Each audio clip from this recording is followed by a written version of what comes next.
কাউকে অসম্মান করতে গেলে শিক্ষার দরকার পড়ে না, কিন্তু কাউকে সম্মান দিতে গেলে শিক্ষার দরকার পড়ে। আর সেটা হলো বাবা মার দেওয়া শিক্ষা। ছেড়ে যাওয়ার সিদ্ধান্তের যে অটল, তার কাছে নিঃস্বার্থ ভালোবাসাটাও একটা অভিনয় মনে হয়। জীবনে দেখতে গেলে যারা মিষ্টি মিষ্টি কথা বলে বেশি, পিছন থেকে ছুরিটা কিন্তু তারাই আগে মারে। সব ক্ষেত্রে অতীত ভুলে যাওয়া ঠিক না, অতীতকে মাঝে মাঝে মনে রাখতে হয়। অতীতের শ্রদ্ধা করা জরুরি। কারা আপনার বিপদে পাশে ছিল, কারা আপনার বিপদে আপনাকে অবহেলা করেছে, কাদের মাধ্যমে আজ আপনার সফলতার চূড়ায় পৌঁছাতে পেরেছেন ইত্যাদি, এসব আপনি কখনো ভুলবেন না। অতীতকে ভুলতে নেই। এই স্বার্থপর পৃথিবীতে কেউ আপনার না, এটা মাথায় রাখলেই অনেক কিছু সহজ হয়ে যাবে। চাপ কমবে, নিজেকে ফ্রি মনে হবে।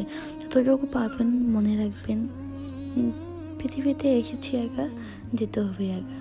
মাঝে কিছু চেনা অচেনা লোকের সাথে দেখা হবে, এই তো। দেখাতে হবে সবার সাথেই, কিন্তু সবার যে আপন হবে এমনটা তো না।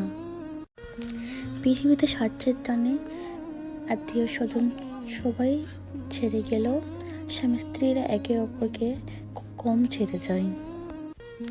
তিনটি জিনিস জীবন থেকে একবার হারিয়ে গেলে আর কখনো ফিরে আসে না: আত্মসম্মান, বন্ধুত্ব, ভালোবাসা। আপনার যদি কখনো কারোর সামনে সম্মানটা হারিয়ে যায় না, হাজার চেষ্টা করে সারা জীবন দিয়েও সেই সম্মানটা আর আগের মতো আসে না। বন্ধুত্ব বন্ধুত্ব কখন নষ্ট হয়ে যায় বলাই যায় না। একবার যদি বন্ধুত্ব নষ্ট হয়ে যায়, সেই বন্ধুত্ব কখনো ফিরে না। ঠিক তেমনি একবার ভালোবাসা শেষ হয়ে গেলে সেখানে আর ভালোবাসা বলে কিছু থাকে না। আজকে যারা করছে ছোট, ফেলছে আমায় ছুঁড়ে, ভরসা রেখে নিজের প্রতি, আসবে সময় ফিরে। একটা সময় আসবে পিছনে ফেলে রাখা অতীত, বর্তমানে যারা অসম্মান করে, অবহেলা করে, একটা সময় আল্লাহ তাআলা চাইলে তারাই পেছনে ঘুরবে। সম্মান পাওয়ার জন্য শুধু টাকাই লাগবে এমনটা না।